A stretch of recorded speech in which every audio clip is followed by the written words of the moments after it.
قرآن میں ذرا آپ بتائیں کہ قرآن میں نمازوں کے اوقات کتنے آئے ہیں؟ کیا مرزا جونیئر 3 نمازیں ہی پڑھتا ہے یا 5 نمازیں پڑھتا ہے؟ تو نماز کے اوقات بھی 3 ہی آئے ہیں۔ کیا مرزا جونیئر 3 نمازیں ہی پڑھتا ہے یا وہ کہتے ہیں نمازیں تو 5 ہیں، آپ جمع کیسے کر رہے ہیں؟ تو مرزا جونیئر جہلمی صحیح بخاری کی حدیث نمبر 521 دیکھ لیتے۔ فجر، زور، اثر اور مغرب اور عشاء۔ نہیں وہ حدیث میں آیا نا داڑ تلے۔ غیر کسی عذر کے 2 نمازوں کو اکٹھا کیا، اس نے کبیرہ گناہ کا ارتکاب کیا ہے۔ نماز مقرر وقت پر ادا کرنے کا حکم ہے قرآن میں، مگر حدیث کے مطابق نمازیں جمع بھی کر سکتے ہیں۔ جی قرآن کے مطابق اگر حکم ہے تو قرآن میں ذرا آپ بتائیں کہ قرآن میں نمازوں کے اوقات کتنے آئے ہیں۔ یہ کہانی جو ہے نا وہ حنفی کراتے رہے۔ قرآن کے مطابق اگر چلنا ہے تو قرآن میں تو نماز کے اوقات بھی 3 ہی آئے ہیں، فجر کا وقت، زور اثر دن کی نمازیں اور رات۔ یہ جو تفریق ہے نا 5 نمازوں کی، یہ بھی حدیث میں ہی آئی ہے۔ اگر قرآن پہ رہنا ہے نا کہ جی ان الصلاۃ کانت علی المؤمنین کتابا موقوتا، بے شک نماز مومنین پر وقت باندھا ہوا فرض ہے، اور اس کے بعد وہ کہتے ہیں نمازیں تو 5 ہیں، آپ جمع کیسے کر رہے ہیں؟ تو پھر قرآن میں ہی رہو نا۔ قرآن میں ہی نماز کے سورہ بنی اسرائیل میں 3 اوقات آئے ہوئے ہیں، فجر، زور، اثر اور مغرب اور عشاء۔ نہیں وہ حدیث میں آیا نا داڑ تلے۔ حدیث میں آیا تو حدیث بھی چاہے پھر سرکار حدیث تھے، پھر مسلم میں 10 حدیثیں ہیں۔ بسم اللہ الرحمن الرحیم۔ دوستو، مرزا جونیئر انجینئر جو ہے وہ اپنے لیکچرز میں بھی اور پوڈ کاسٹ میں بھی جب اس سے سوال پوچھا جاتا ہے تو وہ سیدنا عبداللہ بن عباس رضی اللہ تعالی عنہما کی حدیث پیش کرتا ہے بخاری سے کہ بغیر کسی عذر کے، بغیر کسی شرعی عذر کے انسان نمازوں کو اکٹھا کر کے ایک ہی وقت میں پڑھ سکتا ہے۔ ایک کلپ میں جب اس سے سوال ہوا کہ قرآن مجید فرقان حمید کی نص قطعی ہے کہ اللہ تعالیٰ فرما رہا ہے ان الصلاۃ کانت علی المؤمنین کتابا موقوتا، کہ بے شک ہم نے مومنوں پر نماز وقت کے اندر فرض فرمائی ہیں، تو اس کے جواب میں یہ کہتا ہے کہ قرآن مجید فرقان حمید میں تو صرف 3 نمازوں کا ذکر ہے، 5 نمازوں کا تو ذکر نہیں ہے۔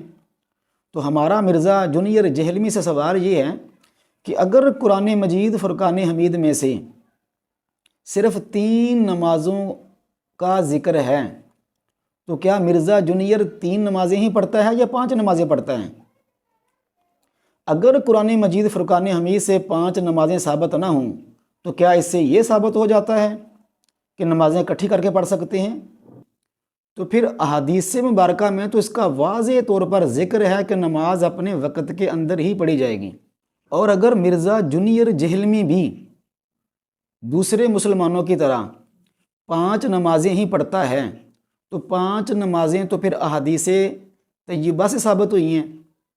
تو اگر احادیث سے 5 نمازیں ثابت ہوتی ہیں تو پھر طحاوی، نسائی، ابو داؤد، مسند احمد بن حنبل اور ترمذی میں بالکل واضح طور پر صحیح احادیث موجود ہیں کہ جناب سیدنا جبرائیل امین نبی دو جہاں صلی اللہ تعالی علیہ وسلم کی بارگاہ میں حاضر ہوتے تھے اور ہر نماز کو اس کے شروع وقت میں پڑھتے، جب دوسری دفعہ آتے تو اس نماز کو اس کے آخر وقت میں پڑھتے، اور پھر واضح لفظ ہیں صحیح حدیث میں کہ جناب سیدنا جبرائیل امین نے عرض کی یا محمد ھذا وقت الانبیاء من قبلک والوقت ما بین ھذین الوقتین، یا رسول اللہ صلی اللہ تعالی علیہ وسلم، یہ جو میں نے نمازوں کو پہلے وقت میں پھر ان کے آخر وقت میں پڑھ کے دکھایا ہے تو یہ وہ وقت ہے جو آپ سے پہلے انبیاء کرام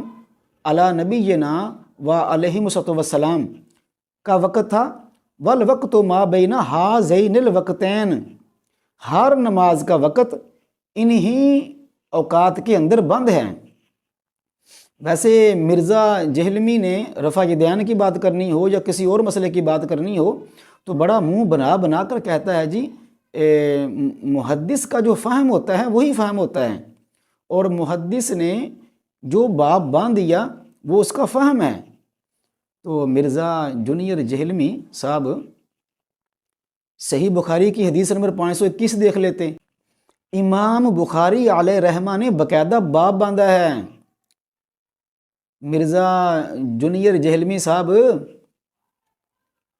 رٹ تو لگائی ہوئی ہے کہ علمی کتابی ہوں اور بکش مسلم ہوں، تو کم از کم صحیح بخاری کو ہی اٹھا کے دیکھ لو کہ امام بخاری علیہ رحمہ نے باقاعدہ باب باندھا ہے، ان الصلاۃ کانت علی المؤمنین کتابا موقوتا، یہ آیا مقدسہ اس باب کی سرخی میں لے کر آئے ہیں، اور نیچے حدیث لے کر آئے ہیں جس سے ثابت کیا ہے کہ نماز اپنے وقت میں ہی فرض ہوگی۔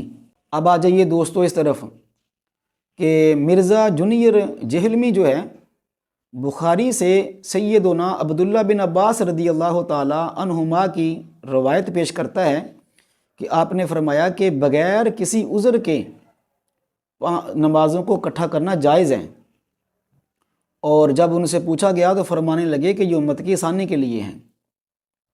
مرزا جونیئر جہلمی سے یہ گزارش ہے کہ اپنا مطالعہ تھوڑا سا وسیع کریں۔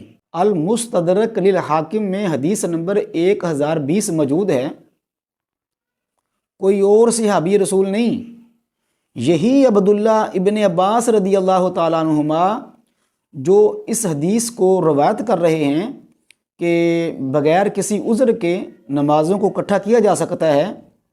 مرزا جونیئر جہلمی صاحب بکش مسلم کبھی کتابیں بھی کھول کے پڑھ لیا کرو، المستدرک للحاکم میں حدیث نمبر 1020 میں یہی سیدنا عبداللہ بن عباس رضی اللہ تعالیٰ عنہما نبی دو جہاں صلی اللہ تعالیٰ علیہ وسلم کی ایک واضح ترین اور بہترین حدیث پاک اس مسئلے میں بیان فرما رہے ہیں۔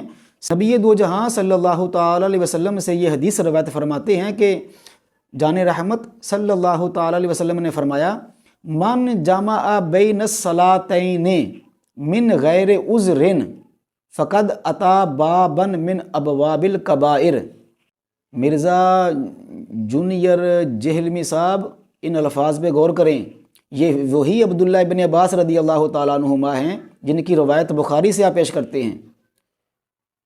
سیدنا عبداللہ بن عباس رضی اللہ تعالیٰ عنہما فرماتے ہیں، نبی دو جہاں صلی اللہ تعالیٰ علیہ وسلم نے فرمایا، جس شخص نے بغیر کسی عذر کے دو نمازوں کو اکٹھا کیا وہ کبیرہ گناہوں میں سے کسی دروازے کو کھولنے والا ہے، اس نے کبیرہ گناہ کا ارتکاب کیا ہے۔ تو بات بالکل دوستو واضح اور صاف ہو گئی ہے کہ سیدنا عبداللہ بن عباس رضی اللہ تعالیٰ عنہما جو پہلے روایت فرما رہے ہیں کہ دو نمازوں کو بغیر کسی عذر کے اکٹھا کیا جا سکتا ہے، وہی عبداللہ ابن عباس رضی اللہ تعالیٰ عنہما نبی دو جہاں صلی اللہ تعالیٰ علیہ وسلم کا واضح فرمان عالی شان پیش کر رہے ہیں، اور یہ حدیث ہے، حدیث قولی، حضور باقاعدہ نبی دو جہاں صلی اللہ تعالیٰ علیہ وسلم حکم بیان فرما رہے ہیں کہ جس نے بغیر کسی عذر کے دو نمازوں کو اکٹھا کیا اس نے کبیرہ گناہ کا ارتکاب کیا ہے۔ اور امام حاکم نے اس حدیث کے نیچے باقاعدہ لفظ لکھے ہیں کہ بغیر کسی عذر کے نمازوں کو اکٹھا کرنے کے بارے میں یہ سب سے واضح زجر و توبیخ اور سخت حکم بیان کیا گیا ہے، اور حدیث بھی صحیح ہے۔ اس لیے احادیث کی روشنی میں نبی دو جہاں صلی اللہ تعالیٰ علیہ وسلم کے فرمان علی شان کی روشنی میں بغیر کسی عذر کے دو نمازوں کو اکٹھا کرنا بالکل جائز نہیں ہے۔